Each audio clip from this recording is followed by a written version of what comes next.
Maggie Forsyth's knees buckled the moment her boot touched the dust, and the laughter that followed her down from the wagon cut deeper than any blade ever had. A boy pointed. A woman whispered behind a lace fan.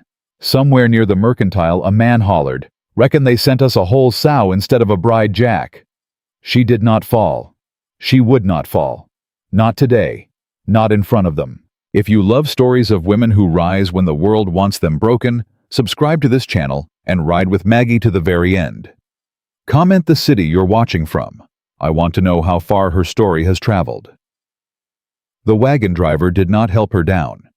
He spat tobacco into the dirt, flicked the reins, and rolled off toward the livery without a backward glance, as if he could not bear to share the same air a moment longer. Maggie stood alone in the middle of Redemption, Colorado, in the summer of 1884, with a trunk at her feet and the whole town staring. "Lord have mercy," a woman murmured from the boardwalk. "That's her," a boy said. "Hush, Tommy." "But Ma, she's—" "I said hush." Maggie bent and gripped the rope handle of her trunk. The trunk did not move. She set her jaw and pulled again. A splinter bit her palm. She pulled harder. "Somebody gonna help the poor creature?" a man hollered, and 3 others laughed. "Help her. You help her, Burl. I ain't breaking my back for no—" "For no what, Henry?" came another voice, sharp as a wire fence. The laughter tapered. Boots on boardwalk. Maggie did not look up. She kept her eyes on her trunk and her hand on the rope and told herself she was not crying, even though the dust on her cheeks said otherwise. "I asked you a question, Henry Doss," the sharp voice said again. "For no what?" "Jack, easy now. Just funnin'." "Funnin'. That's all. A woman steps off a wagon in a town she don't know in a dress she mended herself by the looks of it, and you stand there and call her—" The voice stopped. "Tip your hat, Henry." A pause. "Jack, come on. Tip it." The rustle of a hat coming off. "Ma'am," Henry Doss muttered. "Louder." "Ma'am, now go on about your business and find Jesus before sundown." Boots retreated. Maggie lifted her head just a little. Just enough. She saw the boots first. Dusty cracked once black. Then denim faded near to white at the knees. Then a belt with a brass buckle worn smooth.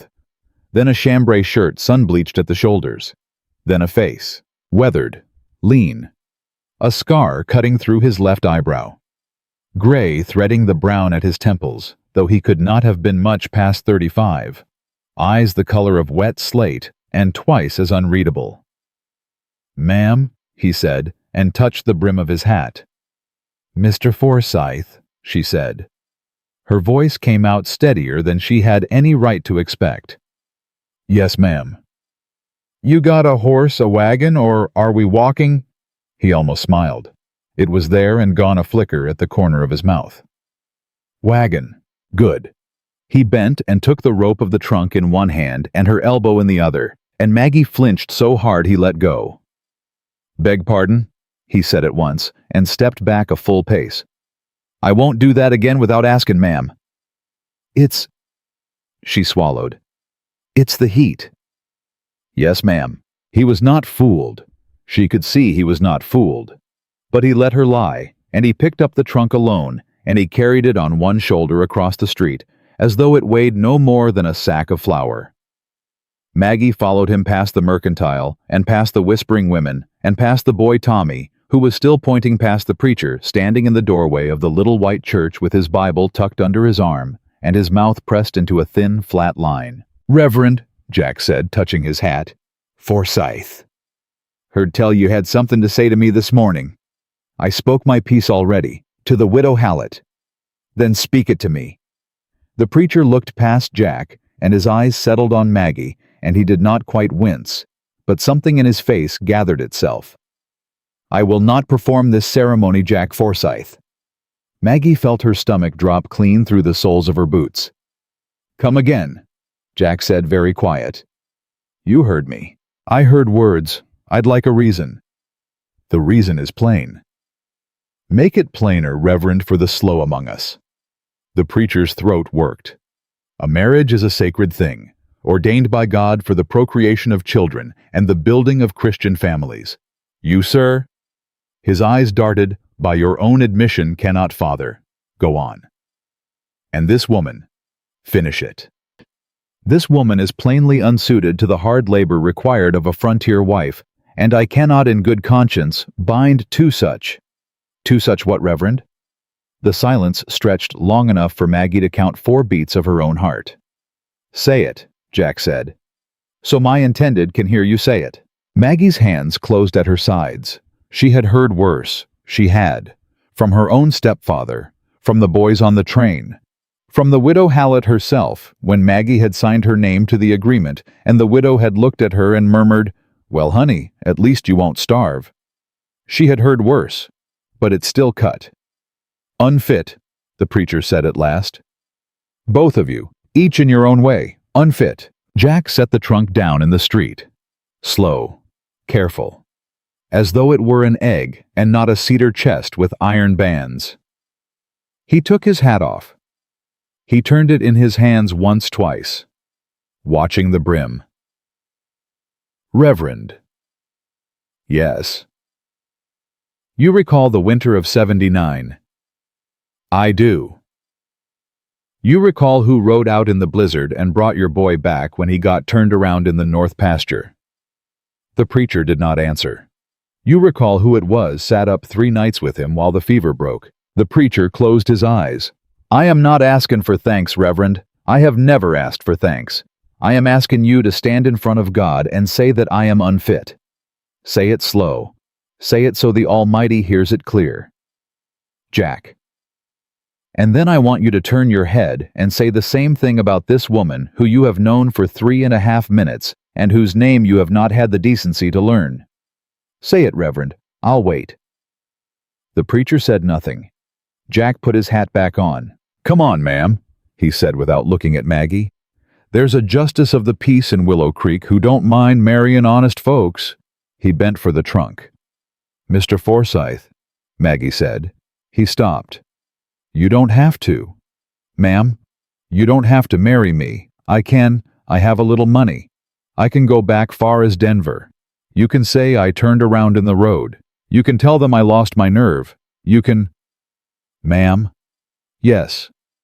Look at me. She did. I signed a paper, he said. My name on one line, yours on another. I do not break my word to paper or to ponies or to people. Not any of the 3. You want to go back to Denver. I will drive you to Denver and pay the fare. You want to come home with me. I will drive you home. But I will not stand here in the street and let that man yonder call you unfit, and then help him prove it by leaving you on the boardwalk. Maggie's mouth opened. It closed. All right, she said. All right, what, ma'am? All right, Mr. Forsyth. Jack, if it's all the same. Jack? Willow Creek's 20 miles. I've ridden farther. I expect you have. He tipped his hat to the preacher who had not moved, and he carried the trunk to the wagon, and he set it in the bed, and he came back and offered Maggie his hand, open palm up, no grip, no grab, just the offer, and waited. She put her hand in his. He helped her up to the seat. He climbed up beside her. He clicked to the horses. They rode out of Redemption at a walk, not a trot, and Maggie understood after about 200 yards that he was walking the team on purpose, so the townspeople would have to watch them go the whole long way, so no one could miss it. She did not turn her head. Neither did he. But when they cleared the last house, and the road bent toward the cottonwoods along the creek, Jack Forsyth let out a breath he had been holding maybe 5 full minutes, and he said very low, "You hungry, ma'am?" And Maggie Forsyth, who had not laughed in 7 months, made a sound that was not quite a laugh, but was closer to one than she had expected to come this year. "I could eat," she said. "There's biscuits in the tin under the seat. Wife of a friend of mine packed 'em. She said you might be tired." "Tell her thank you." "I will." "What's her name?" "Abigail Rhodes." "Abigail." "Yes, ma'am." "And your friend?" "Dead 6 months back." Maggie's hand paused on the tin. "I'm sorry." "Appreciate it." She opened the tin. The biscuits were wrapped in a blue-checked cloth. They were still a little warm. "Jack." "Ma'am." "Maggie." He glanced sideways at her.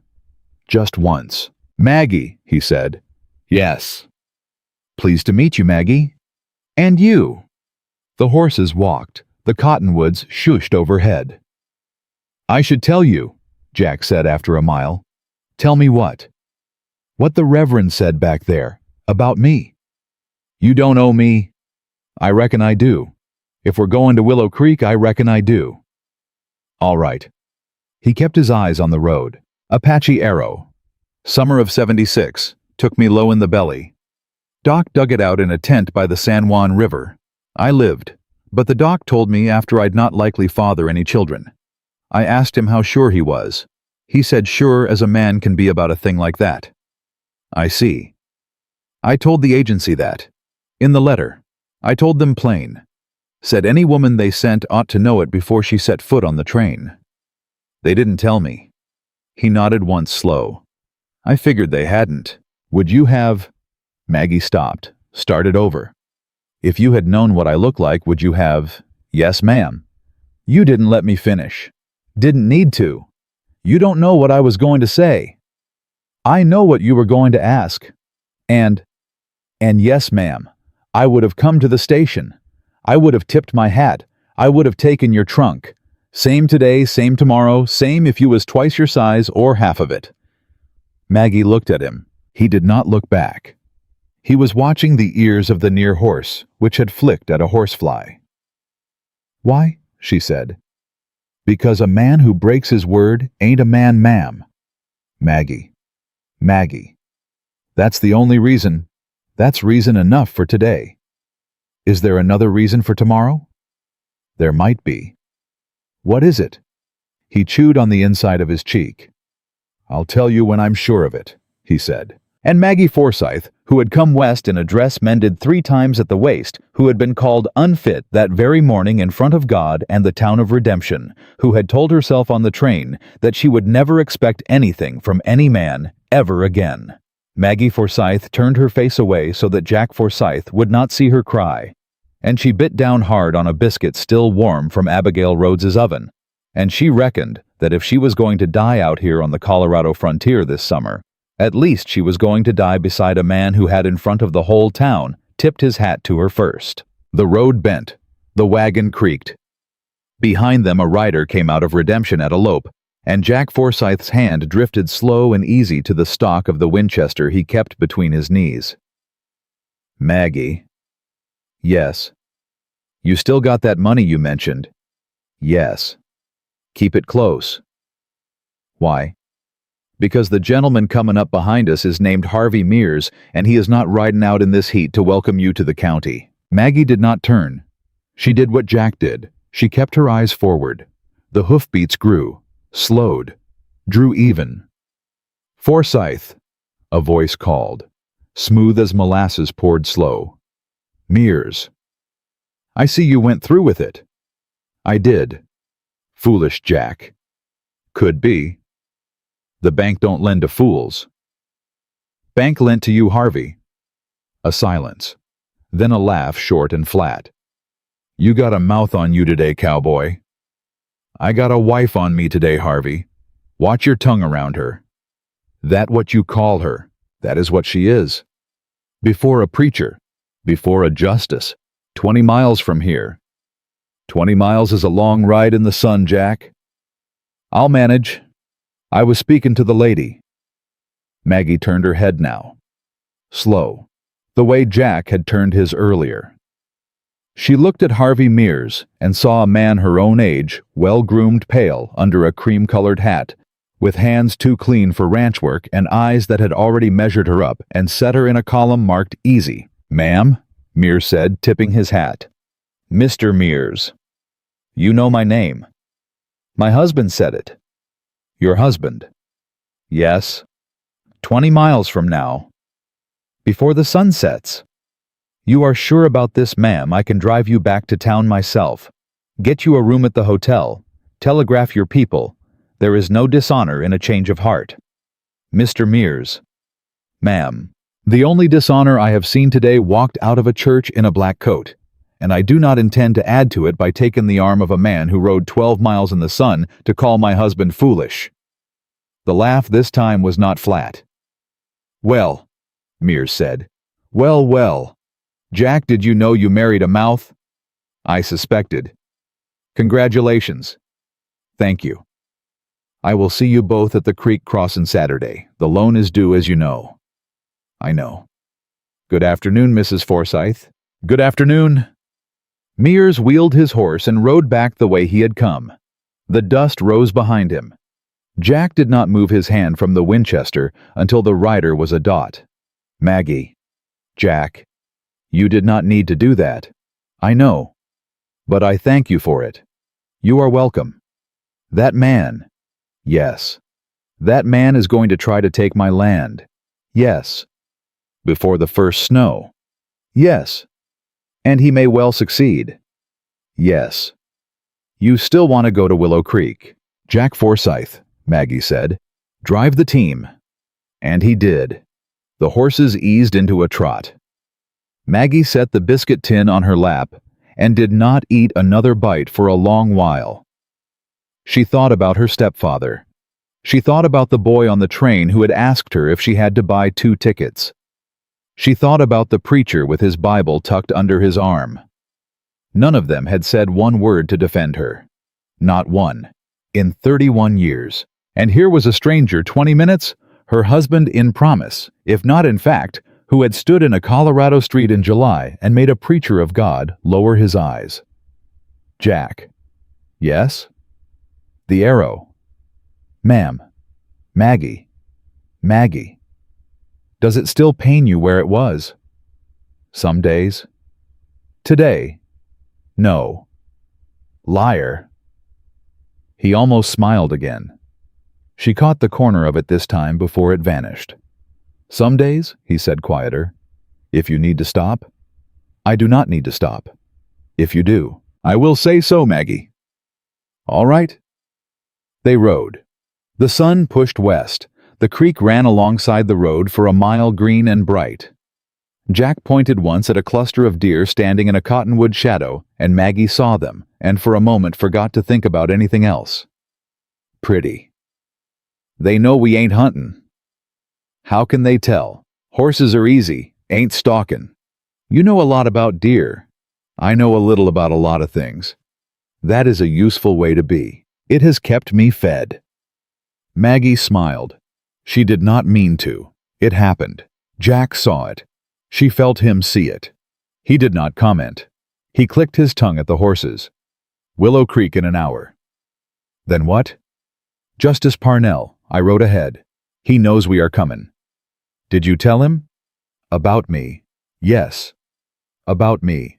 I told him you were a lady from back east travelin' alone who had agreed to be my wife.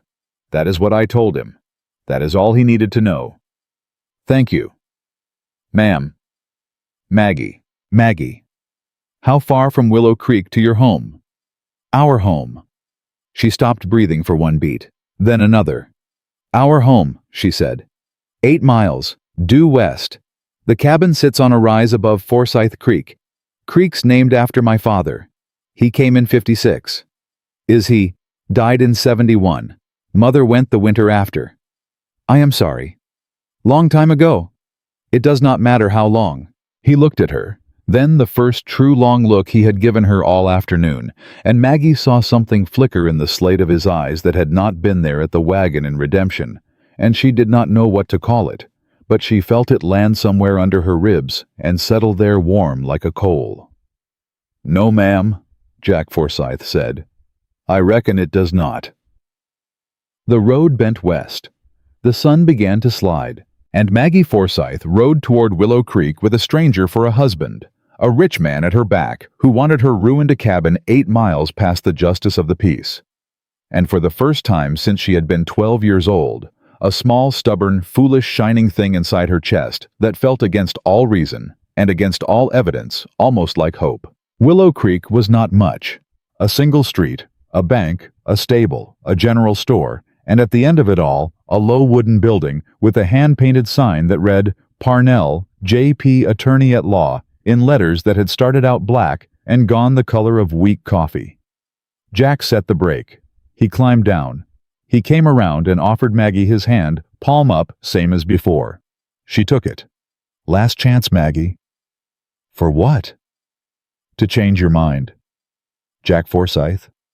Ma'am, stop offering me chances to leave. I have had 12 of them since sunup, and I am tired of refusing. Yes, ma'am. He knocked on the door. A voice inside hollered, "It's open, Forsyth! Quit beating my wood!" Justice Hiram Parnell was 70 if he was a day bald as a river stone, with a pair of spectacles pushed up so high on his forehead they looked like a second set of eyes. He had a Bible on one side of his desk and a bottle of rye on the other, and he did not rise when they came in. Jack? Hiram. This her? Yes. Ma'am, I am Justice Parnell. You got any objection to being married to this man? Maggie did not hesitate. None, sir. You of sound mind. I am. You of legal age. 31 years. Jesus wept. Jack, I figured you for a younger one. Hiram. I am saying the woman has sense is all. Sit down, both of you. This ain't a cathedral, it's a law office, and I got a supper waitin'. He read the words. Maggie said I do. Jack said I do. Parnell signed. They signed. He slid a little slip of paper across the desk and poured 3 glasses of rye without asking and held his own up. To the Forsyths. The Forsyths, Jack said. Maggie could not make her mouth work. She touched her glass to theirs instead. You ain't gotta drink it, girl, Parnell said. It is the foulest rye in 3 counties. I will drink it. She did. It burned. She did not cough. She set the glass down and looked Parnell dead in the eye. You got any more? Parnell laughed so hard he had to wipe his eyes. Jack, he said. Jack, son, you got yourself a woman. I know it. Take her home. Yes, sir. They were back on the wagon before the sun had crossed another finger's width. The paper was in Maggie's reticule. The ring Jack had slid onto her finger was too large by half, and she had to close her fist to keep it on. It was my mother's, Jack said without looking at her. Oh, we can have it sized. No, no. I will keep it as it is. I will close my hand. He did not answer, but a quarter mile on she saw him reach up and touch the brim of his hat, the way a man might who was hiding something about his face. The road to the cabin ran due west along a low ridge. Jack did not speak for the first 3 miles. Maggie did not press him.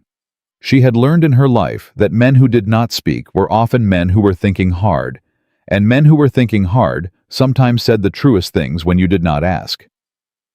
Maggie? Yes. The cabin ain't what it was. All right. My mother kept it. After she went, I did not keep it well. All right. I want you to see it before sundown, before you can pretend the dark is hiding something. All right, Jack. You keep saying all right. Because I have seen worse than a cabin. He was quiet another half mile. Who? He said. Who what? Who did you see worse than? Maggie set her jaw. A man named Elias Hoke, she said. Who was not my husband, thank God, but who was my mother's husband, and who kept me in a root cellar for 3 days in 1869 because I did not card wool to his liking. I was 14 years old. Jack's hands did not move on the reins, but the knuckles on his right went white. Is he alive? He is dead. Consumption. 1881. Good. I thought the same. Your mother went before him. 1878. And after that? After that, I lived with a cousin in Illinois who had 3 children of her own and not enough bread for any of them. I sewed. I took in laundry. When I saw the notice from the agency, I wrote a letter the same night. What did the letter say? Maggie almost laughed. It said, I am 31 years old, and I am stout, and I can cook and mend and read and write, and I am not afraid of hard work. If a man will have me honest, I will have him honest back. That was the letter, word for word. That is a good letter, Maggie. They did not show it to you. No. What did they show you? A photograph. Maggie's stomach dropped. A photograph of who? A photograph of a woman, Jack said carefully, who was not you. She closed her eyes. I see. Maggie. I see, Jack. I see. They cheated us both. They took my letter and they pinned someone else's likeness to it and they sold me to you like a side of, hey now, dough. Like a side of pork, Jack Forsyth, and you come to the station expecting a girl in ringlets and you got me instead. And that is why the preacher back there thought to say what he said. Because everybody in town saw the picture. And everybody in town saw me step down from that wagon. And they all did the arithmetic. And they all. Maggie. They all decided in the same breath that I had come under false pretenses, and that you had been made a fool of, and that the kindest thing, Maggie, stop the wagon talking and listen to me. She stopped. I do not care about the photograph. Jack, I am going to say it once so you hear it. I do not care about the photograph. I threw it on the coals the night it came. I do not keep pictures of women I have not met. I did not ride into town today expecting a girl in ringlets. I rode in expecting my wife. And my wife stepped down off that wagon, and she did not fall, and she did not cry in the street, and she picked up her own trunk before she would let a stranger touch it. That is who I married. That is what I saw. Are you hearing me? Yes. Say it back to me. You did not care about the photograph. Yes. You saw me pick up my trunk. I did. And you married me anyway. I married you because Maggie. Not anyway. Because. She turned her face to the cottonwoods, and she did not let him see what it did to her to hear it. They rode in silence another 2 miles. Then the road pitched down a low saddle, and Jack said, There she is. And Maggie looked up, and her heart did a small, terrible thing in her chest. The cabin was listing.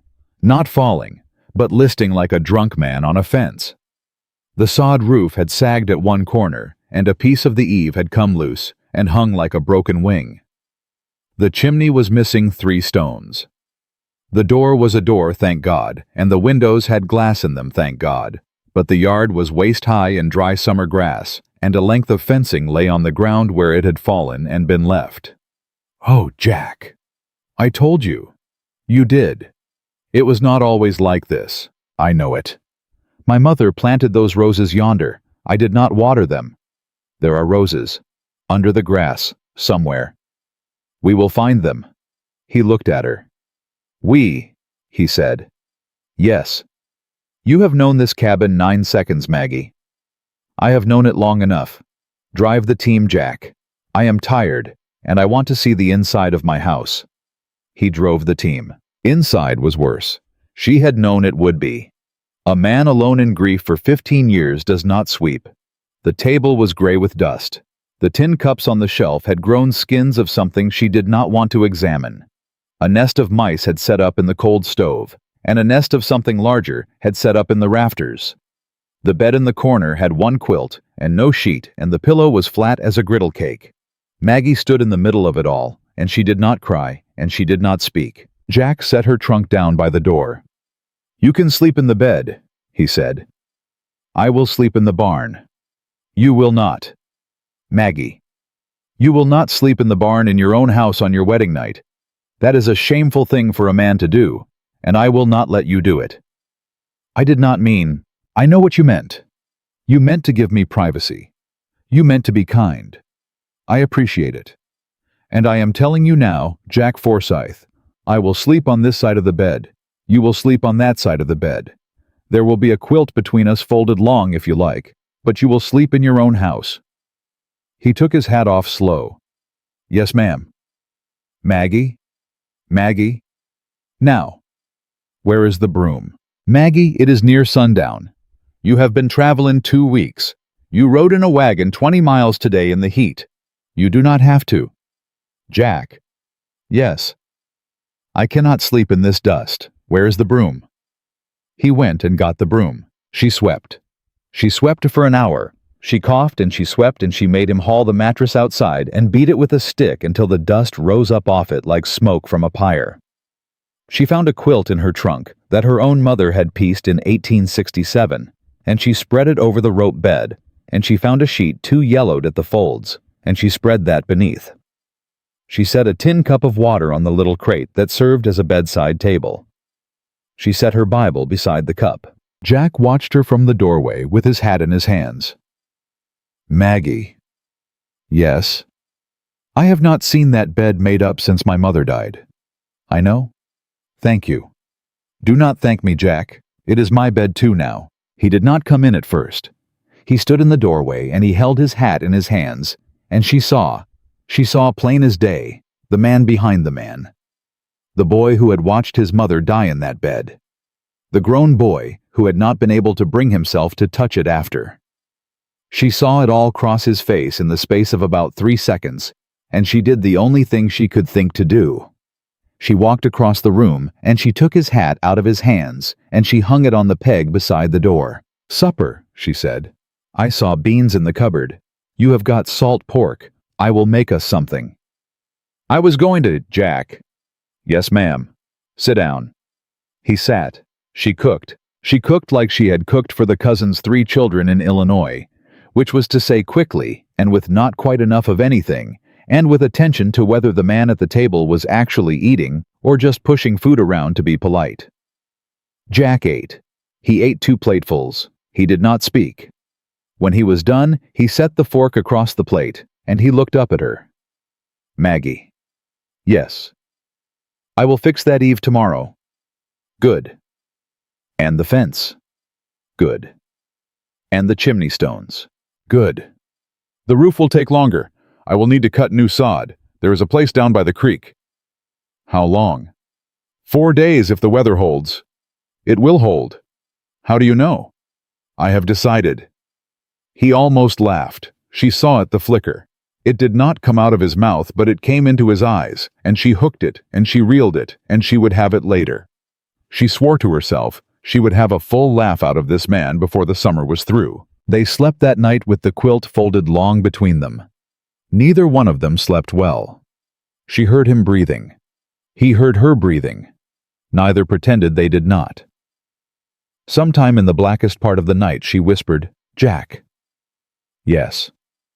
Thank you for not leaving me in the street. A long pause. Maggie. Yes. Thank you for not letting me sleep in the barn. She closed her eyes. She slept. She woke at first light to the sound of a hammer. He was already on the eve. She made coffee in a pot she had scoured the night before. She carried him a cup up the ladder. He drank it while she held the ladder. He did not spill a drop. When he climbed down, he touched the brim of his hat to her the way he had in the street in Redemption, and she understood then that he was going to do that every time he saw her for as long as they were married, and she understood that it was not a joke and not a flourish, but a vow spoken every morning with his hand that she was a lady in his house. 3 days passed like that. She swept. She washed. She patched the quilt where the moths had got at it. She scrubbed the tin cups until they were tin again. She found the roses. Yes, the roses, his mother's roses. 3 of them alive under the grass, stubborn as sin, and she cleared around them with her own hands and tied them to a stick with twine. She mended the hem of his other shirt without asking. He noticed. He did not say so. He thanked her instead by bringing in a rabbit the 3rd evening dressed and ready for the pot. Jack? Ma'am. Maggie. Maggie. You are courting me. He coughed on his coffee. I am Maggie, I am not. You are. You brought me a rabbit. I brought us a rabbit. You brought it dressed. So you did not have to do it. Jack Forsyth. Ma'am, that is courting. If you say so, I say so. He put his coffee down, and he looked at her across the little table, and he said quiet, Is it all right if I do? She felt her breath catch. Yes, Jack. All right then. That was the whole conversation. He stood up, and he went out to finish staking the fence. She sat at the table a long while with her hands flat on the wood, and she did not cry, but she wanted to. On the 4th day, Abigail Rhodes came. She came in a buckboard pulled by a gray mule, and she had 2 loaves of bread, a jar of apple butter, and a little boy of about 6 perched on the seat beside her. She was maybe 28, thin as a willow switch with hair the color of wheat, and eyes that had seen more than 28 years of eyes should see. "You must be Maggie." "I am." "I am Abigail Rhodes. This is my son Samuel. I brought bread." "You brought the biscuits." "I did." "Thank you." "You are welcome." She set the loaves on the step. "Jack around." "Down at the creek cuttin' sod." "Good. I wanted a word with you first before a word with him." Maggie did not move. "What word?" she said. Abigail looked at her son. "Samuel, go on around the side of the house and find me a yellow flower. Big one. Do not come back until you have got it." Samuel went. Abigail sat down on the step. Mrs. Forsyth. Maggie, I have thought all week about whether to come here. I owe Jack Forsyth a debt I cannot pay, and I owe him the truth more than anything else, and I could not sleep last night for thinking of it, so here I am." Maggie sat beside her. "Say it." "My husband did not die of a fever. Jack told me he died 6 months back. He did. He did die 6 months back. But it was not fever." "What was it?" "A rope." Maggie's stomach turned over. "Abigail, not his own Maggie, not his own. I want you to hear that first. My Thomas did not take his own life. Thomas was the happiest man in Douglas County on the day he died. He had paid off our loan. He had paid it off Maggie with money he had saved 3 years. He rode to the bank on a Tuesday morning with the last of it in a leather bag, and he kissed me at the door, and he said, 'Abby, we own our ground. After this, we own our ground.' And he rode into town. And he came back at sundown in the back of another man's wagon, with his neck in a rope, and a note pinned to his shirt, saying, 'I have failed my family.'" Maggie could not speak. "I want you to know, Maggie, that my Thomas could not have written that note. My Thomas could not read nor write. Not one letter. He had me keep his books. He signed his name with a mark, and the note was written in a hand so fine you could have said it in a letter from the governor." Abigail. "The sheriff ruled it suicide." "Who?" "Mears." The name hit the porch like a stone. "Jack knows this." "Jack knows my Thomas did not kill himself. Does he know about the money in the bag?" "The money was not in the bag when they brought him home." "Abigail, I did not go to the bank to ask. I had my boy to think of. And I have no proof, and no court in this county will take the word of a widow with no schooling against the word of Harvey Mears." Maggie put her hand over Abigail Rhodes's hand on the step. "Why are you telling me this?" "Because Mears came to see me last Thursday." "What did he want?"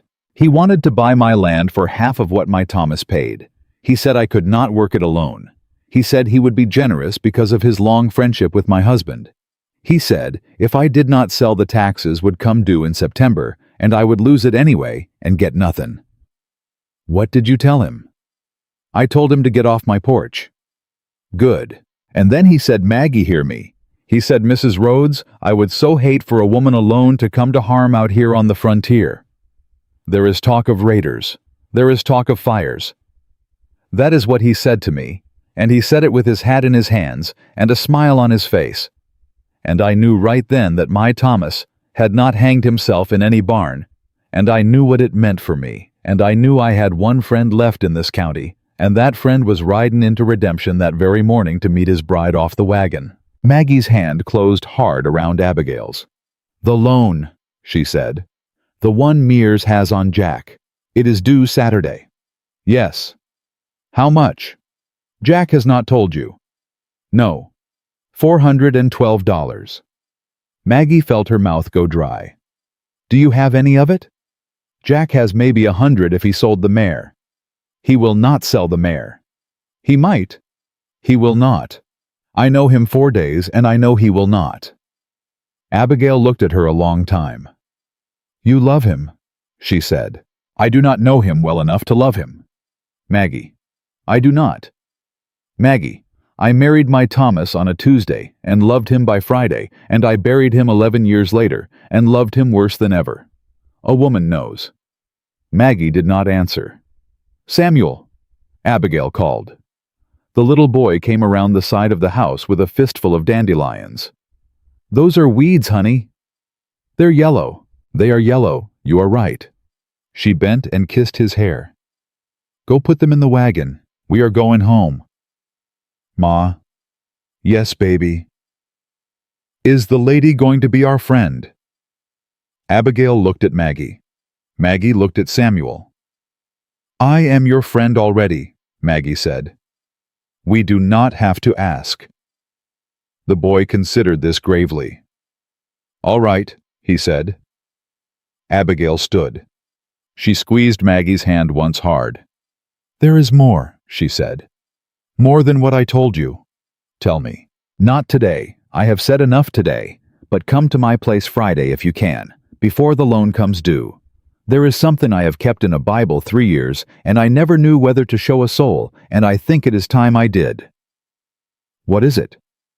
"A letter, Maggie. A letter in Harvey Mears's own hand. About a thing he did in 1871 that no one in this county knows." Maggie's pulse kicked. "Abigail!" "I cannot say more here." "Why not?" "Because my boy has ears, and my enemies have eyes, and I will not risk both on the same porch. Come Friday. Bring Jack if you like. Do not bring him if you do not. But come." "I will come. Thank you, Maggie."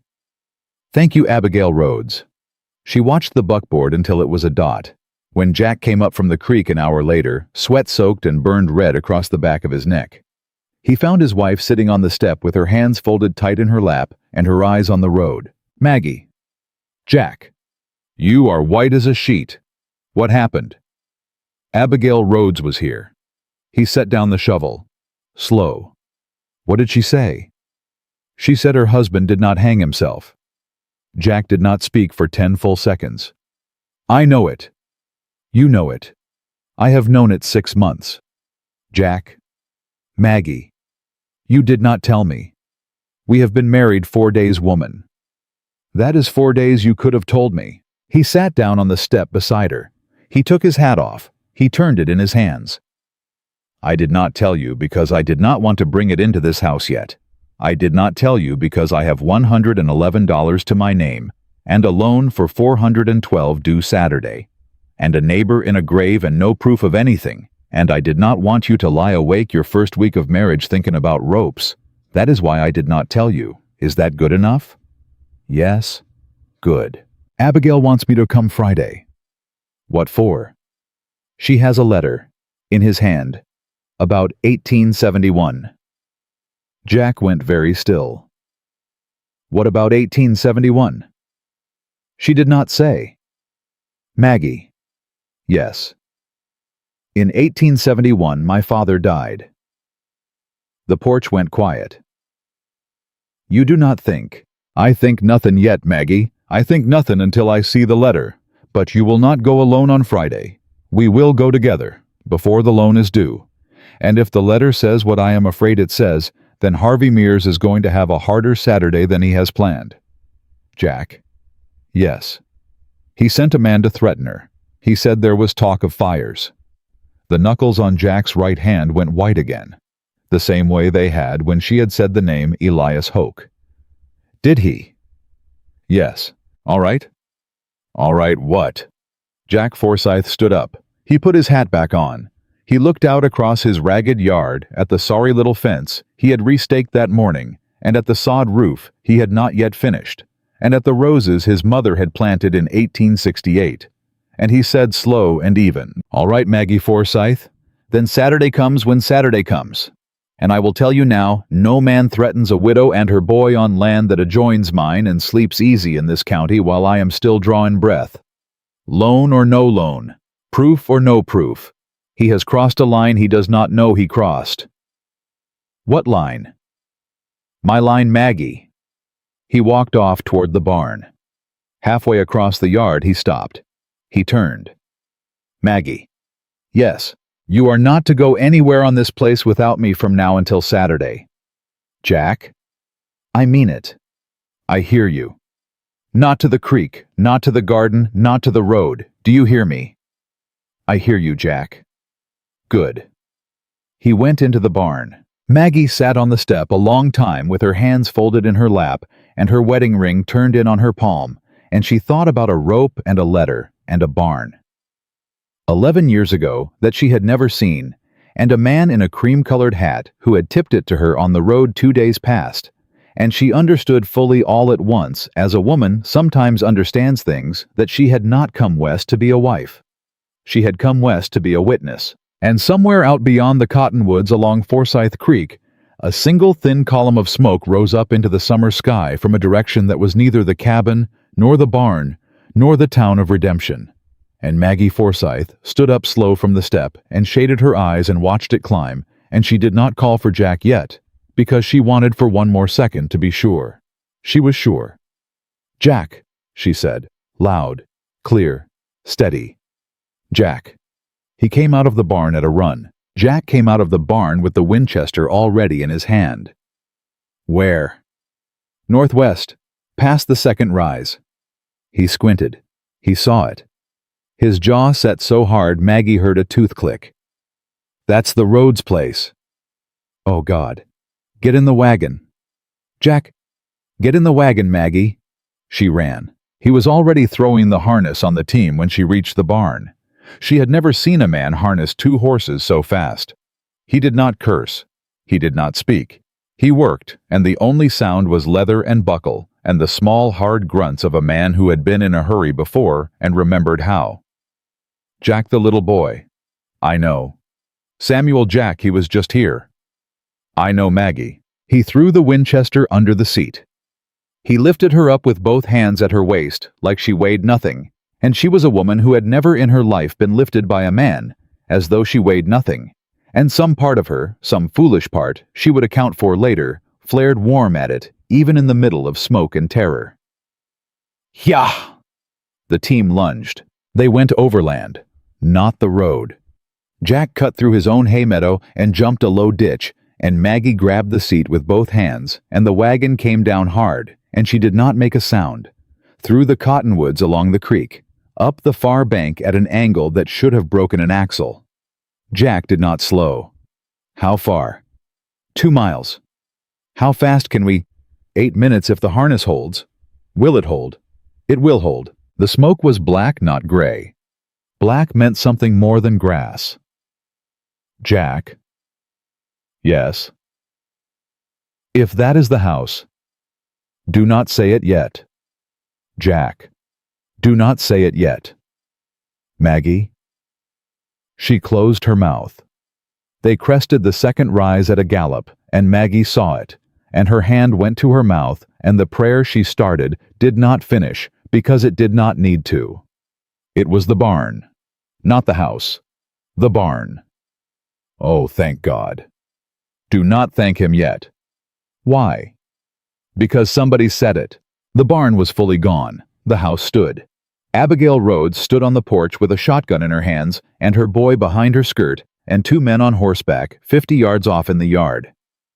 Jack did not slow until the wagon was near on top of them. He hauled the team up hard. He came over the side of the seat with the Winchester already at his shoulder before his boots hit the dirt. "Ride off." One of the men turned in the saddle. Maggie did not know his face. The other she did. It was the wagon driver. The man who had hauled her into Redemption and spat tobacco at her feet and rolled off without helping her down. "Well," Jack said. "Well, well."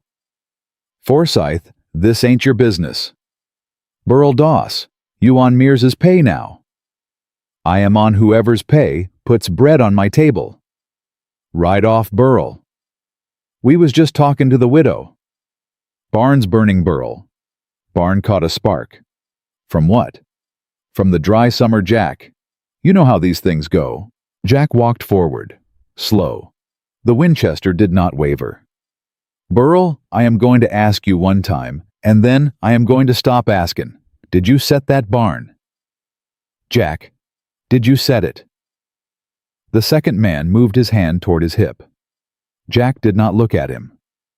"Son," Jack said, still walking, "you touch that pistol, and you will not touch another thing with that hand until judgment." The hand stopped. "Burl." I did not set the barn, Jack Forsyth. Who did? I do not know. Burl. I do not know, Jack. We rode up and it was already going. Why'd you ride up? To see the widow. About what? About Mr. Mears's offer. Jack stopped 10 feet short of Burl Doss's stirrup. The Winchester was level with the man's chest. Ride off, Burl. Tell Harvey Mears that Jack Forsyth was here. Tell him Jack Forsyth saw him burn a widow's barn. Tell him Jack Forsyth is coming to settle on Saturday, and he can settle one of two ways, and he should pick careful. Jack, ride. Burl Doss rode. The second man rode after him, casting one look back that Maggie would remember a long time. The barn roof fell in with a sound like a gunshot. Sparks went up. Abigail Rhodes lowered the shotgun. Her hands shook so hard the barrel tapped twice against the porch rail. Maggie. I'm here, Abby. The letter. Abby, sit down. The letter was in the barn, Maggie. Maggie went cold all the way through. In the barn. In a tin, buried under the oat bin. I had it there 3 years because I thought no one would look in a barn, and oh Maggie, oh Maggie, oh Maggie. Abigail Rhodes sat down hard on the porch, and she did not cry. She laughed. A short, broken, terrible laugh that was worse than any crying Maggie had ever heard. Abby. He knew. He could not have known where. He knew Maggie. He sent them to burn it. He did not send them to threaten me. He sent them to burn the barn. And I stood on this porch with a shotgun like a damn fool protecting my boy, while the thing I needed most in this world turned to ash 30 feet behind me. Jack came up onto the porch. He set the Winchester against the rail. He went down on one knee in front of Abigail Rhodes, and he took her hands in his two scarred ones, and he said very quiet, Abby. Jack, I am sorry, I am so sorry. Abby Rhodes, you listen to me. Jack, you listen. Your barn is gone. Your letter is gone, but your boy is on this porch, and you are on this porch, and I am on this porch, and tomorrow morning we are all three of us still going to be on this porch. Do you hear me? Yes. And the man who did this is going to answer for it, letter or no letter. Do you hear me? How, Jack? How? There is no proof now. There was never proof. I had one piece of paper. Abby? Yes. What was in the letter? Abigail Rhodes looked up. She looked at Jack. She looked at Maggie. She looked at her boy Samuel, who was sitting on the top step with his back against a post watching his mother with eyes too old for 6 years. Samuel, honey. Yes, Ma. Go inside and get the water pail. We are going to need water for these folks. Yes, Ma. The boy went. Abigail waited until the door closed. Jack Forsyth. Yes. In the summer of 1871, your father found Harvey Mears moving cattle across the North Fork. Abby. Mears's cattle. On your father's range. Cattle that was not brand marked. Mears was rustlin'. He was rustlin'. From 3 ranches. Yours, ours, and old Herschel Webb's, who went broke the next spring and did not know why. Your father caught him. Your father wrote it down. Your father signed it. And your father rode to Cheyenne to file it with the territorial court because he did not trust the sheriff in Redemption, who he said then was in Harvey Mears's pocket. Jack's voice, when it came out, was not his. My father died on that ride, Abby. He died on that ride, Jack. He died of a heart seizure, a mile outside of Laramie. That is what the letter from the sheriff said. A heart seizure at 51 years of age. Jack, a heart seizure. Jack, there was a witness. Who? My Thomas. Jack went very still. Thomas was 16 years old in 1871. He had ridden with your father to Cheyenne as a hand. He was supposed to hold the horses while your father filed his papers. He did not hold the horses. Your father never made it to the courthouse. They were jumped on the road outside of Laramie by 2 men my Thomas did not know, and 1 man he did. Mears? Mears Jack. My father was shot, Jack. He was shot off his horse at full gallop on the plains outside of Laramie in the summer of 1871 by Harvey Mears personal. Thomas was thrown clear in the brush. They did not see him. They took the papers off your father's body, and they burned them, and they shot his horse so it would look like a man who had fallen, and they left him for the buzzards, and Thomas lay in the brush until sundown, and then he walked 9 miles to a ranch, and the man there brought him home. The porch was so quiet, Maggie could hear the cottonwoods shushing along the creek. Thomas never said a word. Thomas never said a word to a soul for 11 years. Thomas was 16. Thomas was terrified. Thomas came home to a dead father of his own, and a mother who had 6 children younger than him, and he did what a boy does. Jack. He put his head down and he worked, and he said not one word. When did he tell you? He told me in 1882, the night our Samuel was born. He held that baby and he wept. Jack, he wept like a child, and he said to me, Abby, I did a thing once by saying nothing, and I am going to spend the rest of my life making it right. And the letter. He wrote it that night. Every word of it, every name, every date. He signed his name, his whole name, Thomas James Rhodes. For the first time in his life, he wrote his own whole name. Jack and I taught him the letters one at a time, and he cried when he finished. And he said, Abby, I am going to save this letter until the day I have enough to pay off our land, because if I speak before then, Mears will kill me and my boy both. Abby, he paid off the land, Jack. He paid it off and he rode into redemption on a Tuesday with the receipt in his pocket and the intention of mailing that letter to the territorial marshal the next morning in Laramie. And he did not come home. He came home in the back of a wagon with a rope around his neck. Jack closed his eyes. Oh, Thomas. Jack. Oh, Thomas, you good man. Jack. Yes, I did not bring you here for vengeance. I brought you here for truth. I have lived 3 years with a tin box in my barn that was worth 2 lives. I did not want to be the one to give it to you. I did not want it to be real. And now the box is gone, and I am telling you with my mouth, and I cannot prove one word of it in a court. And I am sorry, Jack. I am so sorry. I should have come to you 3 years ago. Abby? Yes. Stop saying sorry. You did not pull a trigger in 1871. You did not tie a rope in 1885. You raised a man's boy, and you kept a man's secret, and you have lost a husband and a barn in 6 months, and you will not sit on this porch and tell me sorry. Do you hear me? Yes. I thank you, Abigail Rhodes. Jack. I thank you for telling me. Samuel came back out with the water pail. It was half full, and the water was sloshing because the boy could barely carry it. Ma, I could not get it full. It was heavy. That is fine, baby. That is plenty. Is Mr. Jack staying for supper? Jack wiped his face with the back of his wrist. Mr. Jack is staying for supper, Samuel, and Mrs. Maggie too. And tomorrow Mr. Jack is going to come back with some boards and fix up what needs fixing around here. Is that all right with you? Yes, sir. Good man. The little boy went over and leaned against Jack's shoulder, and Jack, still on one knee, put one arm around him, and did not say anything for a long while. Maggie sat down on the step next to Abigail, and she took her hand, and the 2 women sat there without speaking, and the barn burned down slow behind them, and when it was finished burning, there was not much left, but ash and heat and a memory of the winter's hay that would not be fed to anything this year. They ate supper in Abigail's kitchen, cornbread and beans. Nobody talked much. Samuel talked. He was 6, and he had opinions about horses. Jack listened to every one of them as though the boy were a senator. Maggie washed the dishes afterward, and Abigail dried, and the 2 women did not speak of Harvey Mears because it was not yet the time. Jack and Maggie rode home at dusk. Jack did not drive fast. He did not need to. He drove with one hand, and the Winchester across his knee, and his eyes on the road ahead, and the road behind, and the brush to either side, and Maggie understood that her husband was not going to sleep much tonight. Jack? Yes.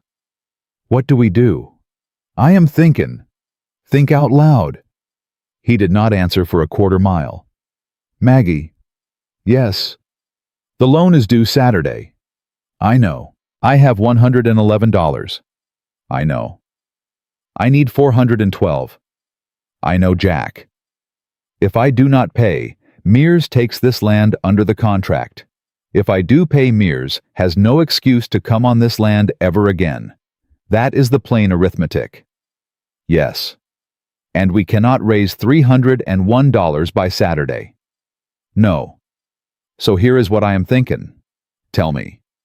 I am thinking that Harvey Mears does not yet know we know about 1871. No. I am thinking that Harvey Mears thinks the letter burned in Abby's barn today, and he thinks he is clean. Yes? I am thinking that Harvey Mears is going to ride up to this cabin Saturday morning with a piece of paper in his hand, expecting to foreclose on a man he has beat, and he is going to be smiling when he does it. Yes? And I am thinking that when he smiles, Maggie, I am going to take that smile off him. Jack, not with a gun. She let out a breath. Not with a gun, he said again. With words, in front of witnesses, in the open, before God and my own front porch. What words, Jack?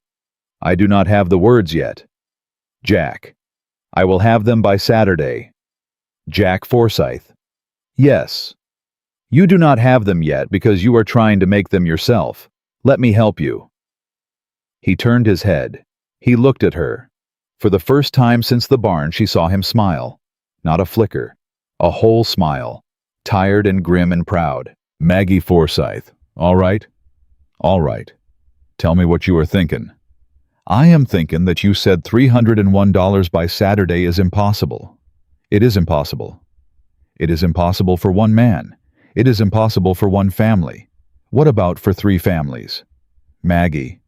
Abigail Rhodes has that money in her cellar. She does not. She does, Jack. She told me before you came up from the creek the first day. She told me Thomas paid off the land. She said he rode in with the last of it. But she also told me this. Her words, she said, Thomas saved 3 years. Jack. A man who saves 3 years' worth of ranch money in the 1880s in Colorado Territory does not save only enough to pay his loan. A man who saves 3 years puts back something else. Something he does not tell even his wife about, because a wife will spend it on a coat for her boy. Maggie. She has a cellar, Jack.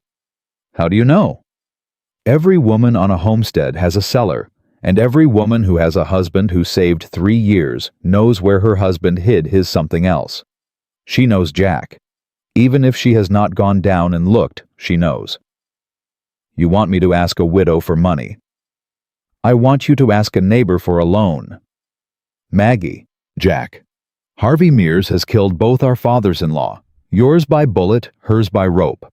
Harvey Mears is one man. We are 3 families. Abby Rhodes, you, and whoever else in this county has been bled by that man and has not dared to speak. Herschel Webb's son still ranches up the North Fork, does he not? He does. And how many others? Maggie, there are 6, 7 families. 8. 8 families, Jack. 8. He did not speak. I came out here on a train, Jack Forsyth, and a preacher called me unfit the minute I set foot. And since then, I have thought a great deal about unfit. And I have decided I know what unfit is. Unfit is a man who kills another man's father on the road outside Laramie. Unfit is a man who hangs a neighbor in a barn and pins a note on his chest.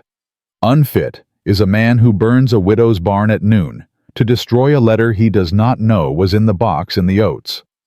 That is unfit, Jack.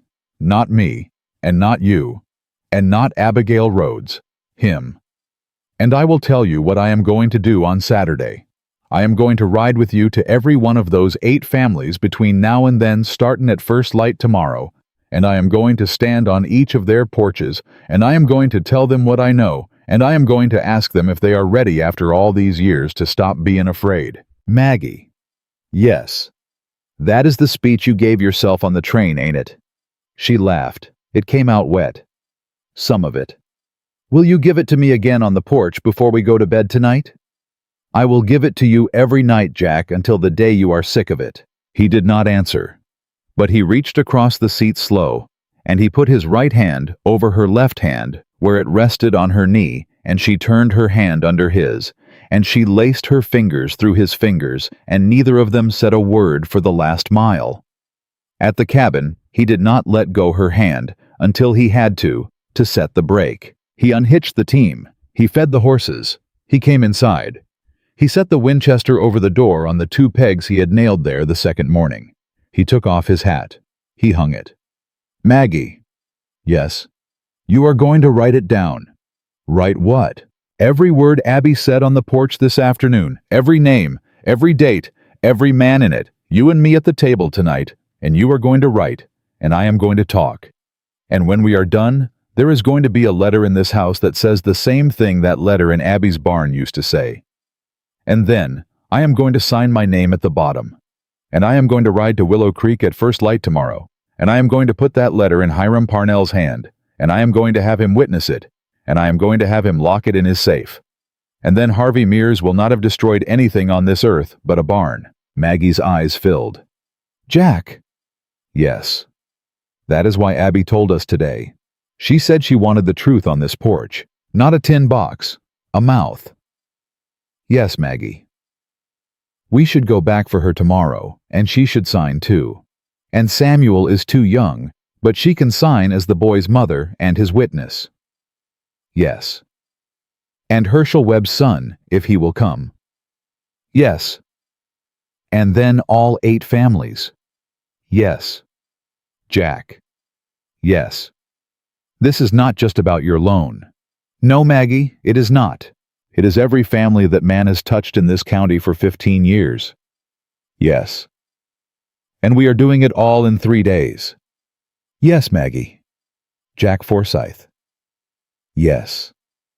I love you.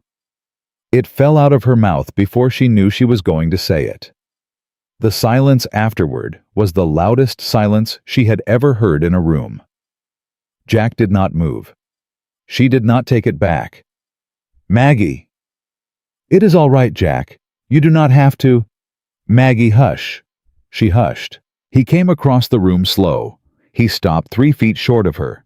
He took his hat down off the peg, and he turned it in his hands, and he said, looking at the brim, I have not said those words to another living soul since my mother went in the winter of '72. Not one. Not in 13 years.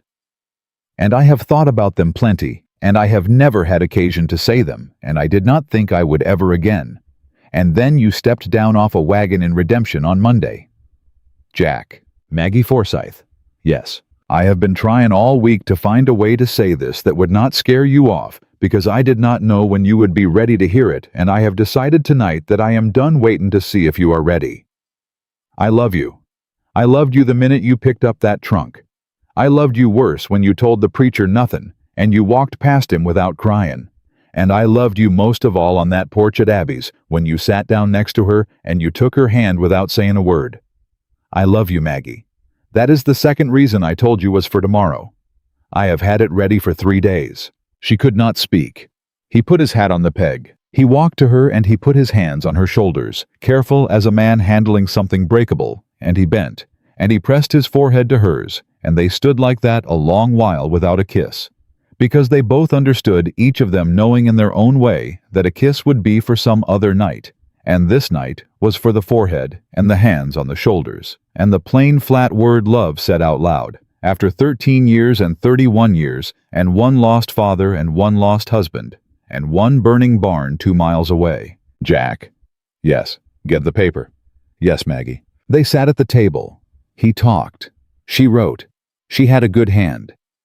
She wrote the whole story in 1 long letter that went 3 pages and 4 pages and 5, and did not stop until the tallow candle had burned down by a full third. She wrote every name, every date. 1871. Laramie. Harvey Mears. The cattle on the North Fork. The Webb Ranch. The rope in the barn in February. The note in a fine hand that a man who could not read had not written. The barn this noon. The wagon driver Burl Doss. The second man whose face neither of them knew. The smoke at noon, and the black color of it, and the hour they had ridden up. Sign it, she said. He signed. Jackson Elias Forsyth, the 24th day of July, 1885. On my own ground. Sound mind. Sound conscience. Now you, Maggie. I did not see. You saw the barn burn. You saw Burl Doss ride off. You sat on that porch. You are a witness to every word I spoke tonight. Sign it, Maggie Forsyth. She signed. Margaret Ann Forsyth, née Hoke, Her hand shook on this pen at the last word. She had not signed Hoke in 7 years. Not since the man was dead. She had been using her own mother's maiden name Bennett like a woman wears a borrowed shawl. Jack watched her. Maggie. Yes. You signed your true name. I did. Why?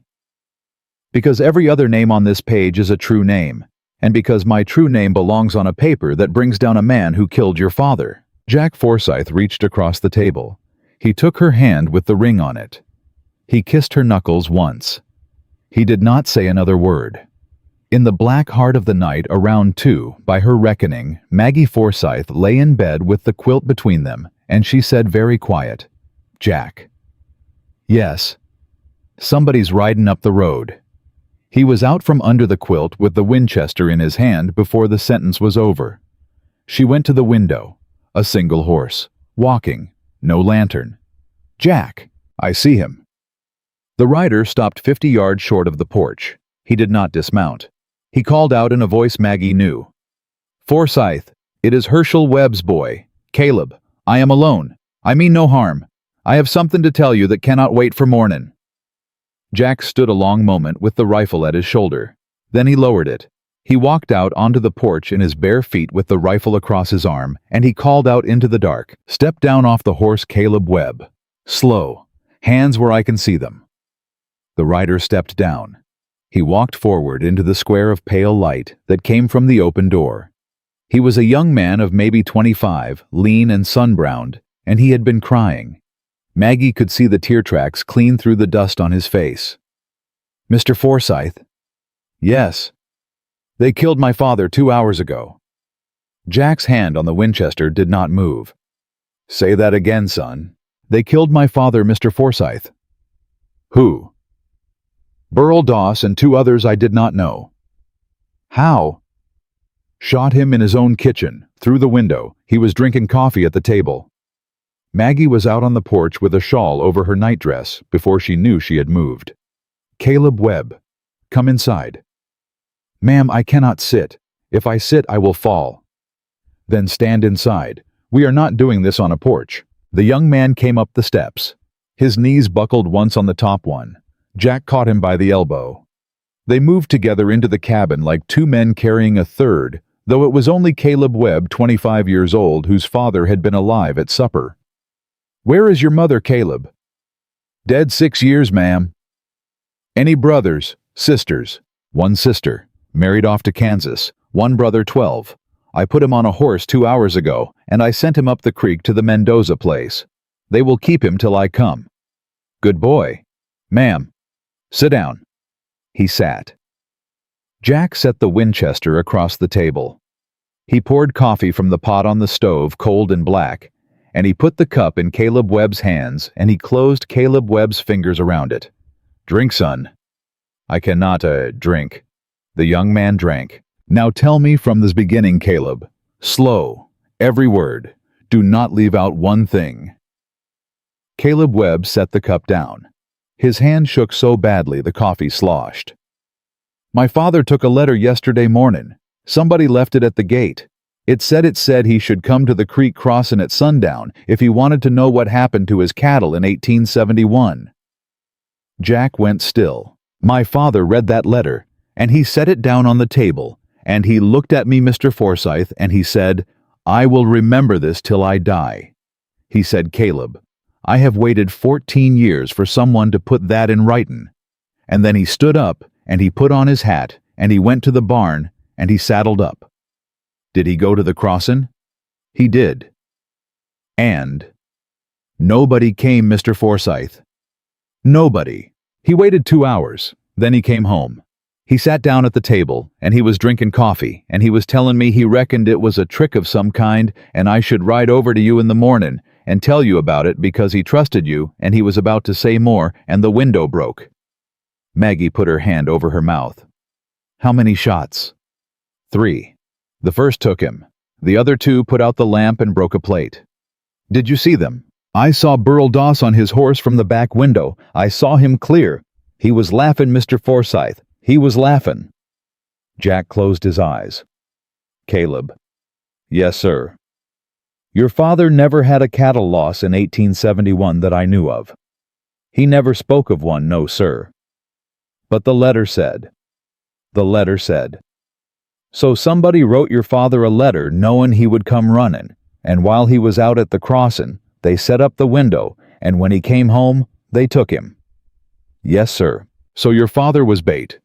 Yes, sir. And not for what he knew? No, sir. For what I know. The room went quiet. Mr. Forsyth, Caleb, Harvey Mears does not yet know that Abby Rhodes told us about 1871. He does not know it because Abby never told anyone in 14 years. But Harvey Mears suspected that somebody in this county somewhere was sitting on a piece of paper.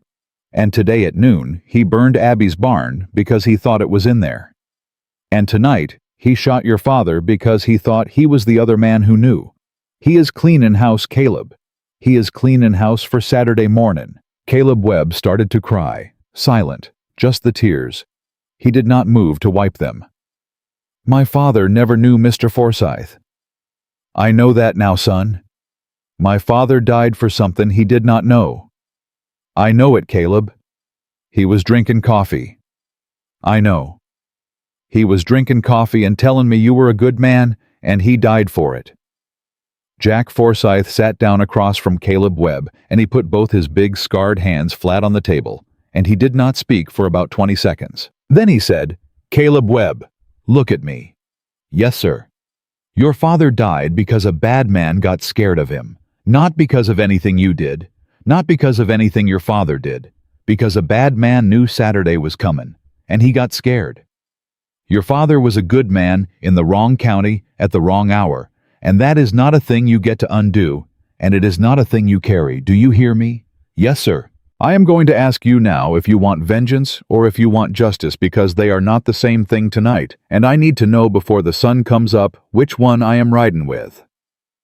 Caleb Webb raised his face. Maggie had never seen a face like it. It was the face of a young man who had decided somewhere between the broken window and this kitchen to grow up forever in a single night. Justice, Mr. Forsyth. You are sure?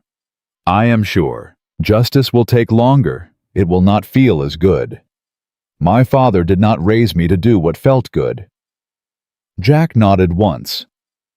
Good man. Your father would be proud of that answer. Mr. Forsyth. Yes. What do you need me to do? Saddle your horse again. Ride to Abigail Rhodes's place. Tell her everything. Tell her we are coming at first light. Tell her to put on a kettle and pack a lunch and be ready to travel. She will know what I mean. Then you ride to the Mendoza place and you see to your brother and you tell old man Mendoza that Jack Forsyth has sent you, and he will understand what that means also. Can you do all that? Yes, sir. Can you stay in a saddle? Yes, sir. Maggie. Yes. Make this boy a sandwich. I will. Maggie made Caleb Webb 2 sandwiches. She wrapped them in a square of cloth. She put them in his coat pocket herself. She put her hand on his cheek for 1 second, a mother's hand, though she had no children and he had no mother, and she said, Caleb, you are not alone in this. Do you understand me? Yes, ma'am. Say my name. Mrs. Forsyth. Maggie. Maggie, ma'am. Maggie will do. Go now. The boy went. The hoofbeats faded. Jack sat down at the table again, and he put his head in his hands for about 4 seconds, and that was all because Jack Forsyth was a man who allowed himself 4 seconds. Maggie? Yes. He killed Herschel Webb tonight because of me. Jack Forsyth. Yes. You did not kill Herschel Webb. If I had not married you Monday. Jack. If I had not signed that loan 5 years ago. Jack. Maggie Herschel Webb was drinking coffee at his own table. Jack. He stopped. Listen to me. Listen to me carefully, because I am only going to say this one time. Harvey Mears killed your father in 1871. He killed Thomas Rhodes this February. He burned a widow's barn this noon. He killed Herschel Webb tonight. Those are 4 murders and 1 arson that are in him and not in you. You did not put a gun in his hand. You did not teach him to lie. And you did not build in him Jack Forsyth, the thing that makes a man ride out at 9 o'clock at night to shoot an old rancher through his own kitchen window. He built that himself, over 35 years. And if he had never met you, Jack, he would have built it anyway. And he would have killed other men anyway. And there would be other widows. Do you hear me? Maggie. Do you hear me, Jackson Elias Forsyth? Yes. Say it back. I did not build the thing in him. Again. I did not build the thing in him. Good. But I can end it. We can end it, Jack. He looked up. His face was wet. She had never seen his face wet. Not in the 5 days she had known him. Maggie. Yes. I do not deserve you. Jack Forsyth, stop that. Right now. Nobody deserves anybody. A preacher told me 5 days ago I was unfit. A rich man told you 5 years ago you were broke. We do not listen to them. We do not listen to ourselves either when we talk like that. Get your coat. The sun is coming up in 3 hours, and we have got 8 families to reach before sundown. Jack got his coat. They rode out of the yard at the first gray light of morning. Jack had the letter they had written the night before, folded in an oilskin in his breast pocket. Maggie had a second copy in hers because she had stayed up another hour, and copied it by candle word for word, in case one of them was parted from the other, by misfortune or ambush, or anything else the frontier could do. They rode first for Abigail Rhodes's. Abigail was on the porch with the shotgun across her knees, and Samuel asleep in a bundle of blankets beside her. Caleb Webb was asleep on the floorboards at her feet. She had not slept. Abby, Jack, Maggie, you heard? I heard everything. This boy would not keep his head if it was not nailed on, God bless him. He told me twice and I made him eat. Good. Jack Forsyth. Yes, Abby. I have been thinking about Saturday. Yes. And I have been in my cellar. Maggie's heart jumped. And my Thomas put by $360 in a coffee tin behind the preserves. I did not know. I swear on my boy I did not know until tonight. He left me a note in the tin. It says, Abby, for the next time we are in trouble, spend it wise. T.R. She could not finish. Her voice broke. Abby. $360, Jack. And Jack, the next time we are in trouble is now. Jack did not move for a full breath. Abigail Rhodes. Yes, I cannot take that money. You can, and you will, because it is not for me, and it is not for you. It is for what Thomas said for the next time we are in trouble, and the we includes every family in this county that man has hurt, and the way we pay him back is by paying off your loan Saturday so that he has no legal claim on 1 inch of anyone's ground. Do you hear me, Jack? Abby, $360. And you have your 111. That is $471. That covers the loan and near $60 over. Abby, I am not done. Maggie put her hand over her mouth. I mean to bring the tin with us today, to every house we visit, every family that has been hurt. And when we are done, if there is money left after Saturday, we put it back in the tin, and the tin goes in the cellar. And the next time somebody in this county is in trouble, the tin comes out. That is what my Thomas would have done. That is what I mean to do. Jack Forsyth took off his hat. He held it over his heart. Abigail Rhodes, your husband was a good man, and you are a finer woman than this county has ever deserved. Put your hat back on, Jack. We are burning daylight. They rode. They rode all day. They reached the Mendoza place at 8. Old man Mendoza, 74 years old, whose brother had been found dead on the range in 1878 with a bullet in his back that the sheriff had ruled. Apache old man Mendoza read the letter with a hand that shook, and he kissed the page when he was done, and he said in Spanish, a thing Maggie did not understand, and Jack understood perfectly because Jack had grown up with Mendozas on both sides, and Jack said, "Si," and Mendoza said, "Si, hijo," and the old man signed his name on the second page, under Jack's name, and Maggie's name, and Abigail's name, and he gave Jack $22, which was every dollar in his house, and he called his 2 grown sons out of the field, and he told them in Spanish what was happening, and both men put on their hats and their gun belts, and they joined the wagon without a word. By 10 o'clock they had reached the Dutcher farm. Frank Dutcher, who had lost a son to a mysterious horse fall in 1879 that Harvey Mears had paid the funeral for. Frank Dutcher signed. His wife signed. Their 2 daughters signed. Frank Dutcher put $30 in Jack's hand and did not take change. By noon, the Olsons. By 2, the O'Neills. By 4, the Bergstroms, whose daughter had been courted by Harvey Mears for 6 months in 1881 and had come home one Sunday with bruises on her wrists and had never spoken of it to another soul until her mother read the letter that afternoon and put the letter down and wept. And the daughter, 26 now, and married to a quiet man from Wisconsin, came in from the garden, and her mother told her what was in the letter, and the daughter sat down on the floor and rolled up her sleeve and showed Maggie a scar she had kept covered for 4 years, and she said, "Ma, I did not want to make you cry." And her mother said, "Child, you let me do the crying about this. I have got 4 years of it saved up." And the daughter signed and the husband signed, and they gave Jack $18. By 6 o'clock, the sun was low and the wagon was full of signatures, and the tin had $582 in it. Jack stopped the team at the top of a low rise. He looked down at the paper in his lap. He looked at Maggie. He did not speak for a long time. Maggie. Yes. 8 families. Yes. Signed in one day. Yes, Jack. I have lived in this county 32 years. Yes. And I did not know. Maggie, I did not know that every one of these families had a story like mine. I thought I was the only one. Thomas thought he was the only one. Herschel Webb thought he was the only one. The Bergstroms. Jesus God. The Bergstroms thought they were the only ones.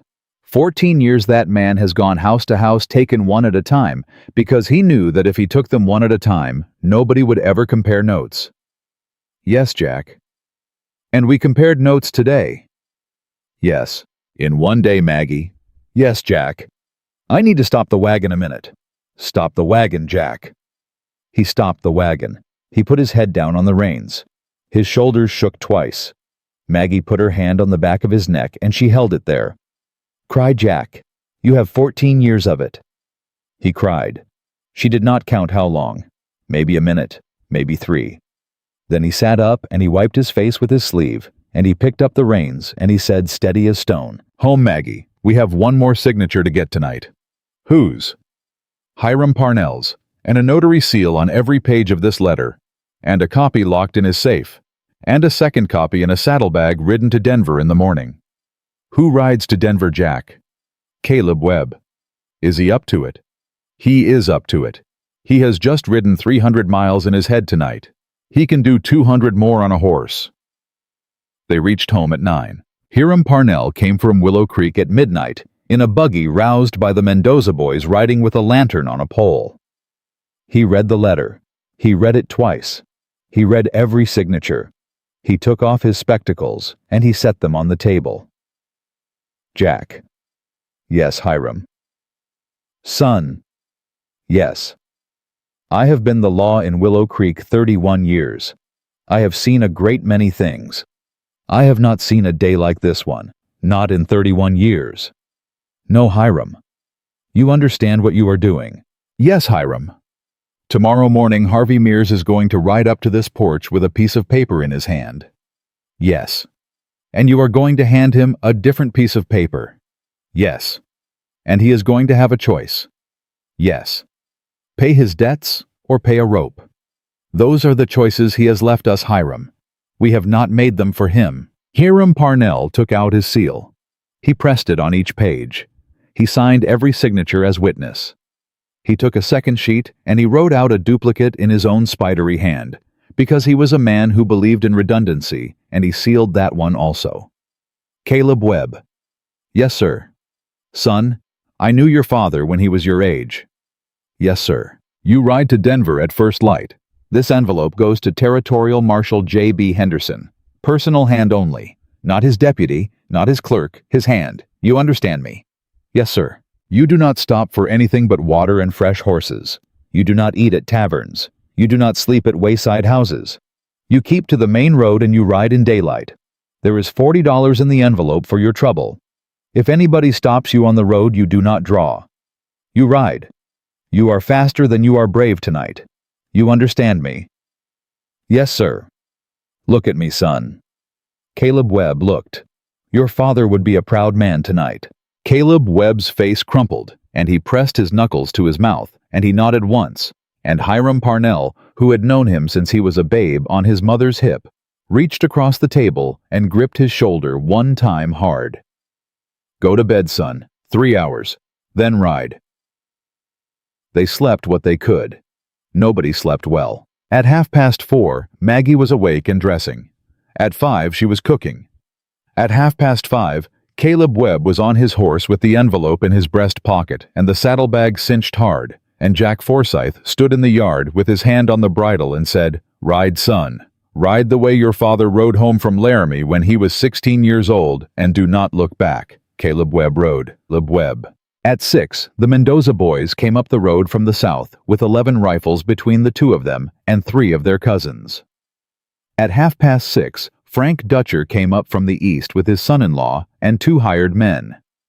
At 7, Abigail Rhodes came up in a buckboard with Samuel beside her and the shotgun across her knees, and her dead husband's second rifle oiled clean in the wagon bed. By 7:30, there were 16 people on Jack Forsyth's porch and in his yard, every one of them with a name on the letter and a rifle or a shotgun in hand, or leaned against the house within reach, and Jack Forsyth stood on his own front step in a clean shirt that Maggie had pressed with a hot iron by the stove at 4 in the morning. "Jack?" "Yes, Maggie." "He will come at 8. He will come at 8. You are ready." "I have been ready 14 years. I just did not know till this week." "Jack?" "Yes." "One thing." "What?" "No shots fired first, no matter what he does. He does not get to write a story in the papers about how the angry farmers shot the rich man. Not one bullet before his. Do you hear me?" "I hear you, Maggie." "Tell the men." He told the men. The Mendoza boys translated for their cousins. Frank Dutcher nodded once. Abigail Rhodes set her shotgun down on the porch boards and picked it back up with the barrel pointed at the floor and said, "Understood." At 3 minutes before 8, a rider came over the rise to the east. Not one rider. 5. Harvey Mears in his cream-colored hat. Burl Doss on his right. 3 men Maggie did not know on his left, all armed, all badged. "Jack." "I see them, Maggie. Those badges are fake." "I know it. Mears bought them in Denver. I have seen a set just like them in a catalog." "Stay on the porch, Maggie." "Jack Forsyth." "I will not." She stepped down off the porch. She walked out into the yard and she stood at his right hand with her back straight and her shawl around her shoulders, and she was not armed, and she did not need to be because the 16 people behind her were armed enough for the entire county, and then some. Harvey Mears reined up 10 yards from the porch. He smiled. He had a piece of paper in his hand. "Jack." "Harvey." "I see you have company." "I see you do also." "I have come to collect on the note." "Have you?" "I have." "Read it out, Harvey. Read it out loud for all these witnesses." "I do not know that I am required to." "Read it out." Harvey Mears's smile slipped 1/8 of an inch. He read, "The note was for $412 due and payable on this 26th day of July, 1885, in lawful coin of the United States, or failing such payment title to the 160 acres known as the Forsyth Homestead, to transfer to Harvey A. Mears in fee, simple, absolute." When Mears was done reading, Jack Forsyth reached inside his vest, and he took out the coffee tin, and he set it on the rail of his own porch, and he took off the lid. "Harvey." "Jack." "Count it." Harvey Mears did not move. "Count it, Harvey. In front of your fake marshals and my real witnesses. Count $412 out of that tin. The extra is not for you." Harvey Mears did not move. "Count it, Harvey." "Jack." "And when you have counted it, Harvey, and you have signed the note paid in full, I am going to hand you another piece of paper, and you are going to read that one out loud in front of these witnesses, and you are going to do it with your hat off. And then we are going to see what kind of morning this is, Harvey. We are going to see." Harvey Mears's hand on the reins went white at the knuckles. Burl Doss's horse shifted. Every rifle on the porch came level in the same quiet second, like one rifle held by 16 pairs of hands. And Harvey Mears, for the first time in 14 years in Douglas County, Colorado, did not know what to do. Harvey Mears sat his horse a long moment without speaking, and every person in that yard could see his mind working behind the cream-colored hat, and every person could see the exact instant he decided to try his way out with a smile. "Jack, friend, let us be reasonable men. Count the money, Harvey." "Jack, there is no need for rifles. Call off your—" "Count the money, Harvey. These men with me are duly sworn officers of the territory. Those badges came out of a Denver catalog, Harvey. My wife recognized them before breakfast. Count the money." The smile left Harvey Mears's mouth one muscle at a time. "You do not want to do this, Jack." "I have wanted to do this for 14 years, Harvey. I just did not know till Tuesday." "Jack." "Burl Doss." Burl Doss's horse took half a step backward. "Yes, Jack." "You set fire to a widow's barn yesterday noon." "Jack, I never—" "You shot Herschel Webb through his own kitchen window last night." "That is a lie. Caleb Webb saw your face in the moonlight from the back window. He is riding to Denver this morning with a sworn statement, Burl. Signed. Witnessed. Sealed by Justice Parnell at midnight. You did not kill the only son, Burl. You killed the father, and you left the son, and the son saw you laughing, and the son has a pen and a horse and a notary's seal." Burl Doss's face went the color of wood ash. "Jack. Get off the horse, Burl." "Jack, I—" "Get off the horse." Burl Doss did not move. One of the Mendoza boys worked the lever of his rifle, not fast, not slow. The metal sound traveled across the yard like a church bell. Burl Doss got off the horse. "Hands on the rail, Burl." Burl Doss put his hands on the porch rail. "Frank?" "Yes, Jack." Frank Dutcher walked over and took the pistol off Burl Doss's hip, and the second one out of his boot, and a knife from the small of his back, and he set all three on the porch next to the coffee tin, neat as a set of silverware. "Harvey," Jack said. Jack, listen. Count the money, Harvey." Harvey Mears did not count the money. He did something else. He turned his head to the three men beside him, and he said quietly, but not quietly enough, "Boys." What he meant by boys would have been plain to every living soul in the yard, even if he had not said another word. But Jack Forsyth had planned for boys. "Harvey." "Yes, Jack. Before your hired men do what you are about to ask them to do, you should know two things. The first is that there are 4 rifles in the cottonwoods along the creek behind you held by the Mendoza cousins. The second is that the gentleman in the black hat at the end of my porch, who you have not yet noticed, is United States Deputy Marshal Eugene Whitfield out of Denver. He rode in at 6 this morning. Caleb Webb did not have to ride to Denver last night, Harvey. A telegraph did. Hiram Parnell sent it at 1 in the morning. Marshal Whitfield has been standing on my porch since 6 drinking my coffee, and he has been listening very carefully to every word you have spoken since you crested that rise." Harvey Mears turned his head the way a man turns it when he does not want to believe what he is about to see. The man at the end of the porch tipped his black hat forward 1/4 of an inch. "Mornin', Mr. Mears." Harvey Mears made a sound. It was not a word. "Marshal." "I have heard enough, Mr. Forsyth, on my own ears.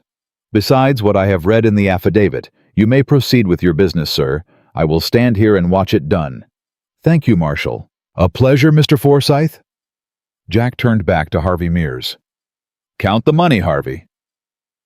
Harvey Mears got off his horse. His knees did not work right. He had to steady himself on the saddle. He walked across the yard on legs that did not belong to him, and he came up to the porch and he took off the cream-colored hat because Jack had said he would have to, and he set it on the rail next to Burl Doss's pistols. He counted. He counted $412 in coin and bills out of a coffee tin that had been saved $1 at a time by Thomas Rhodes over 3 hard years, and every piece of silver that crossed Harvey Mears's fingers burned him because the man whose coin it had been was in the ground 6 months, because Harvey Mears had put him there. 412, Harvey Mears said. His voice was thin. Sign the note paid in full, Harvey. Harvey Mears signed. Hiram Parnell stepped out from the doorway of the cabin where he had been standing unseen. He took the note. He stamped it with the seal. He handed it to Maggie. Mrs. Forsyth. Justice Parnell. That piece of paper, ma'am, says that 160 acres of Colorado ground belongs to you and your husband, in fee simple, absolute, free of all liens forever. Maggie held the paper in both hands. She did not cry. She had used all her crying up on the wagon the evening before. She held the paper up so Abigail Rhodes could see it, and Abigail Rhodes nodded once and held up her own shotgun in both hands like a woman lifting an answered prayer. Harvey, Jack said. Yes. The other paper. Jack reached inside his vest and he took out the letter. 5 pages, 16 signatures, Hiram Parnell's seal on each page. A notary's mark, a deputy marshal's counter-signature, added that very morning at 6:15 in the kitchen. Read it. Jack, read it, Harvey. Hat off. Out loud. For these witnesses. And for the marshal. Harvey Mears read. He read his own name in another man's handwriting for 14 years of sins. He read the summer of 1871 on the road outside Laramie. He read the name of Abner Forsyth, a father shot off his horse at a full gallop. He read the name of Thomas Rhodes, 16 years old, hiding in the brush. He read the name of Herschel Webb, shot through a kitchen window at his own table the night before last, for a thing he had never even known. He read the names of 8 families. He read the name of his own brand on cattle that had not been his. He read because Jack Forsyth had written it there, and Hiram Parnell had sealed it there the hour and the minute of his arson at the Rhodes barn at noon on July the 24th, 1885. He read it all. When he was done, his voice was gone. Sign it, Harvey. Jack, no. Sign it, Harvey. I will not. Marshal Whitfield. Mr. Forsyth. Does this gentleman need to sign it? He does not, Mr. Forsyth. 16 signatures is a great sufficiency. His signature would be a courtesy to history. It is not required by law. Thank you, Marshal. A pleasure, Mr. Forsyth. Harvey. Yes. Then we are done here. Jack. Marshal Whitfield. He is yours. Harvey Mears took half a step back. Burl Doss, with his hands still on the rail, started to cry. Silent. Just shoulders. One of the 3 hired men dropped his rifle in the dirt, raised his hands above his head, and said in a loud, clear voice, Marshal, my name is Abel Crane. I was paid $2 for this morning's work. I would like to make a statement. You will get your chance, son. Yes, sir. Step off the horse, hands up, same as your friend there. Abel Crane stepped off the horse. The second man did the same. The third man put his hand to his pistol. He did not get it clear of the holster. Marshal Eugene Whitfield's own pistol was already level, and Marshal Eugene Whitfield said, Son, do not, in a voice that was not unkind, but was not to be argued with, and the third man's hand opened, and the pistol fell, and he raised both hands above his head, and he started to shake. Harvey Mears. Yes, you are under arrest for the murders of Abner Forsyth in the year 1871, and Thomas Rhodes in the year 1885, and Herschel Webb in the year 1885, and for arson and for fraud, and for 4 additional counts, I will enumerate in Denver. You will be transported to Denver under my authority, and you will stand trial before a federal judge. Do you understand me, Mr. Mears? Yes. Put your hands behind your back, Mr. Mears. Harvey Mears put his hands behind his back. The marshal's deputy, a man Maggie had not seen until that moment, who had been standing behind the woodpile the whole hour, stepped out with irons and put them on Harvey Mears's wrists and on Burl Doss's wrists and on the 3 hired men, and the 5 of them were walked out to the road and put into a prison wagon that had been parked behind the barn since 5:30. The marshal tipped his hat to Maggie. Mrs. Forsyth. Marshal. My compliments on your coffee, ma'am. You are welcome to it any time, Marshal. I may come back for it. Do. He tipped his hat to Jack. Mr. Forsyth. Marshall. You are a patient man, sir. I had to be Marshall. Your father would be proud today. Jack Forsyth could not answer. The marshal saw it, and did not press, and touched his hat, and turned his horse and rode off after the prison wagon. The dust settled. Nobody spoke for a long moment. Then Samuel Rhodes, 6 years old in the buckboard, beside his mother, said in a very small, clear voice, "Ma, did we win?" Abigail Rhodes bent and picked up her son, and she held him against her shoulder, and she said into his hair, "Yes, baby, we won. Your daddy won." And then she cried. For the first time since her husband had come home in the back of a wagon in February, Abigail Rhodes cried the way a woman cries when she has been holding it in for 6 months, and the holding in is over. Maggie went to her. Maggie climbed right up into the buckboard, heavy as she was, and she put her arms around Abigail and Samuel together, all three of them, and she rocked them like they were her own, and she did not let go for a long time. The county stayed a long while on that porch. The Mendoza boys came down out of the cottonwoods. Frank Dutcher put the kettle on the stove.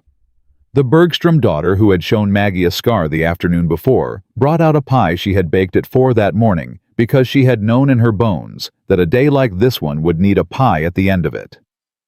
Old Man Mendoza said a Spanish grace that half the company did not understand, and the other half understood perfectly, and they ate pie on the porch at 9 o'clock in the morning on the 26th day of July, 1885.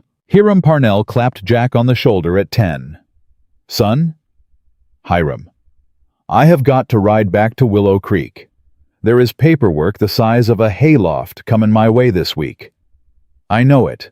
Thank you, Hiram." "Son?" "Yes." "That woman of yours?" "Yes." "You hold her tight." "I aim to." "Hold her tight, Jack. That is a once-in-a-lifetime woman. I have seen maybe 3 of them in 70 years.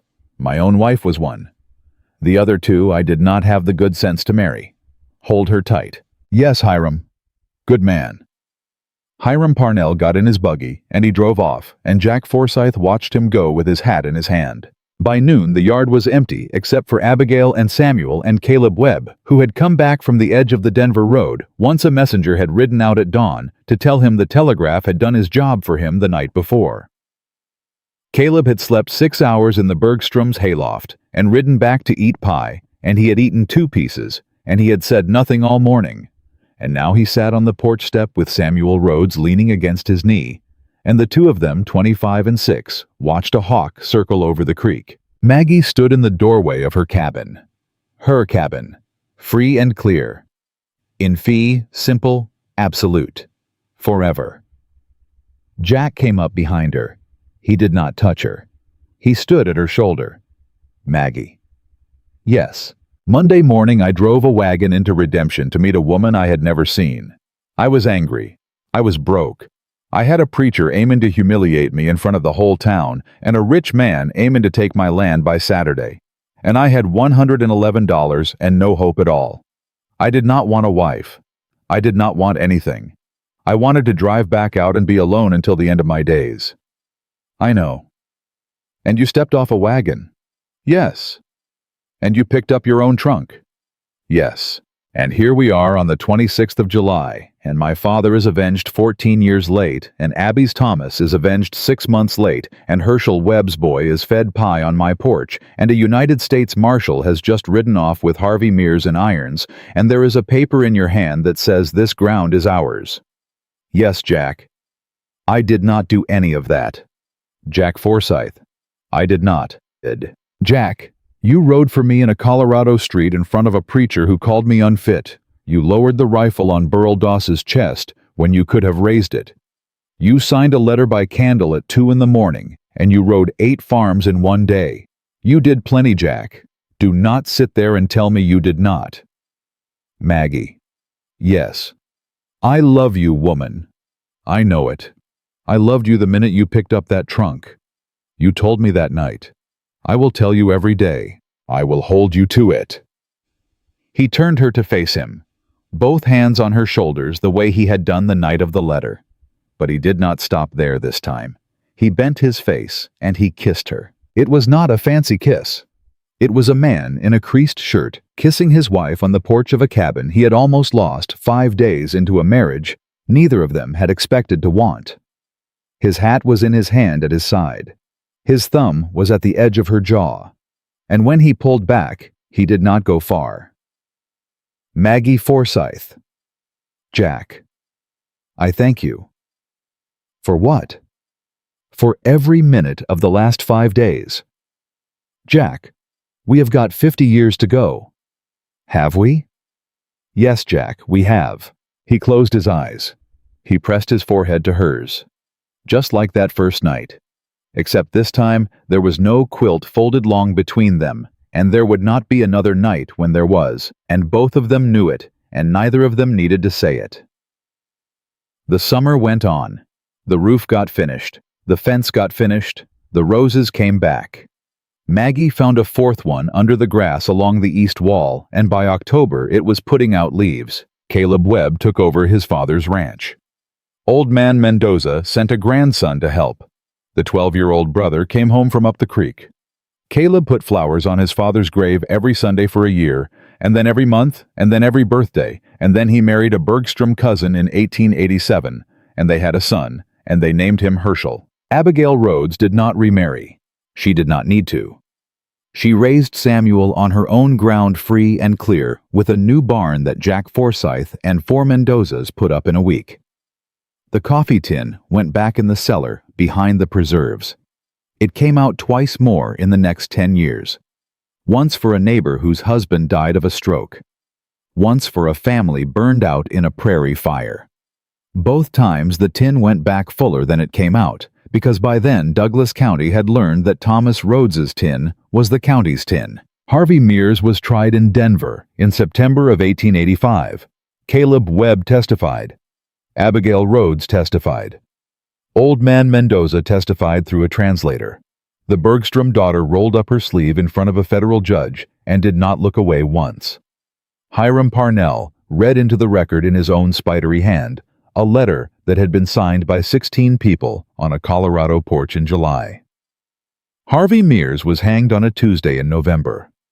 Maggie Forsyth did not go to watch. Jack Forsyth did not go either. They were on their own ground that morning planting winter wheat in the south quarter, and Jack set down his bag, and he looked at his wife across the row, and he said, "Maggie." "Yes?" "It is done." "It is done, Jack." "I did not think I would live to see it." "You did." "I did." They did not speak of Harvey Mears again that day, nor the next, nor for many years. There were other things to speak of. The fence along the north line. A bull calf born crooked that lived anyway and grew into the finest animal on the place. A winter so hard the creek froze to the bottom. A spring so wet the cottonwoods doubled their height. A Thanksgiving in 1887, when Maggie set 22 places at 2 tables, laid end to end on her porch, and fed every family that had signed the letter, and Old Man Mendoza said another Spanish grace. And this time, Maggie understood every word of it, because Jack had been teaching her in the winters. They never had a child of their own.